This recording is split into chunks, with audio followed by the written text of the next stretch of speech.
Good PM Pastor.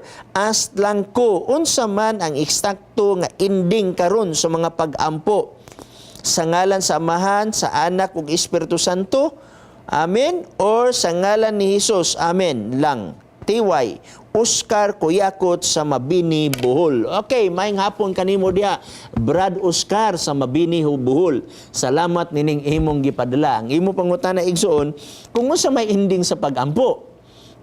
Tingali, kaniadto kung usa ka karumang Catholic, ang imong ending is sa ngalan sa Amahan, sa Anak ug sa Espiritu Santo, ending og sa pagsugod igsoon, makaagi tag simbahan, manguros ang usa ka Catholic, makaaging minteryo, manguros ang usa ka Catholic, makaadunay mga kakulba, manguros unya ang uban moampo magsugod og panguros unya munang sa pagpanguros. Although ila man sa naigsoon pero wala man tay mabasa sa Biblia ana. Pero ang atong mabasa sa Biblia igsoon kanang moingon nga ang ending is Amahan, Anak ug Espiritu. Kasi ko kadungog ana igsoon nga naay mga tawo magampo niya human sa pagampo amo ni gipangayo sa ngalan sa Amahan, sa Anak ug sa Espiritu. Maayo ka na igsoon pero kanang pagampo ampo na didto sa bautismo, dili na ampo didto sulod sa simbahan, dili na ampo sa pagampo kung maga-worship ta, dili na mao ang gihatag nga example sa Biblia.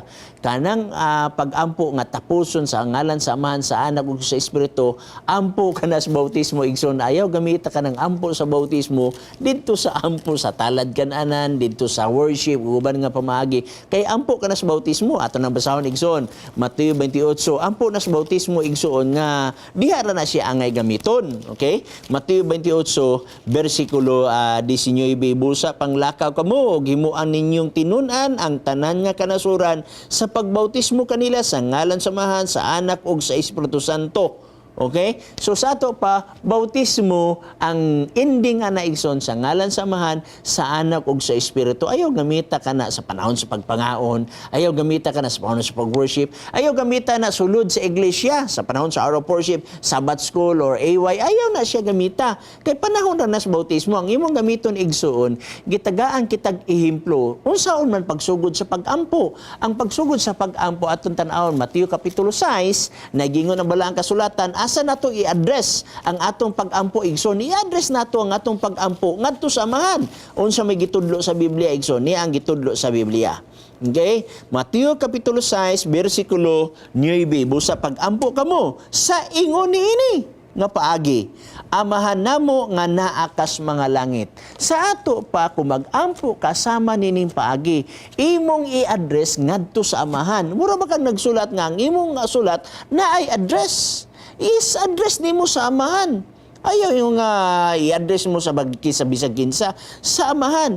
Og imo na siyang tapuson igsuon, sumala din sa atong mabasa sa balaang kasulatan sa Juan 14 bersikulo 13, mangayo ta sa ngalan ni Jesus Christ. Mao na nga ang pag-ampo katapusan sa ngalan ni Jesus Christ.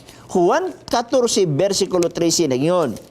O bisan unsay inyong pangayoon pinaagi sa akong ngalan, pagabuhaton ko kini aron ang Amahan kapasidunggan diha sa Anak. So unsa igsoon, og bisan unsay inyong pangayoon pinaagi sa akong ngalan. Mao gani address nato sa Amahan, pangayoon nato sa ngalan sa Jesus Christ. Kung aduna may Seventh-day Adventist igsoon nga nagamit sa ngalan sa Amahan, sa Anak ug sa Espiritu Santo, gamito ninyo dili sa bautismo, palihog usban na lang na siya kay dili man na mao ang gihatag nga pattern sa Bible.